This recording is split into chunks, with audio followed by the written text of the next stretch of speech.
வணக்கம் சிவ அன்பர்களே. சிவ வழிபாட்டில் மிகவும் அற்புதமானது பிரதோஷ வழிபாடு. அப்படிப்பட்ட பிரதோஷ வழிபாட்டில் எந்தெந்த ராசிக்காரர்கள் என்னென்ன அபிஷேக பொருட்களை கொடுத்தால் பலன் பல மடங்கு கிடைக்கும் என்பதை பார்க்கலாம்.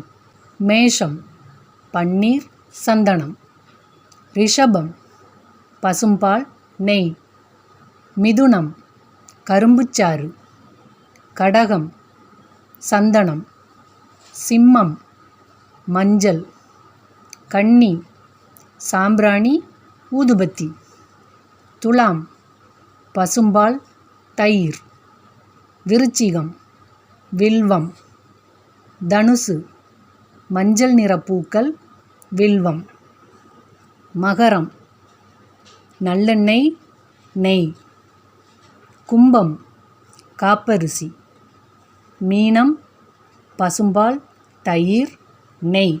இந்த தகவல் உங்களுக்கு பயனுள்ளதாக இருந்தால் லைக் பண்ணுங்கள், உங்கள் நண்பர்களுக்கு ஷேர் பண்ணுங்கள், கமெண்ட் பண்ணுங்கள், சக்தி சேனலை சப்ஸ்கிரைப் பண்ணுங்கள்.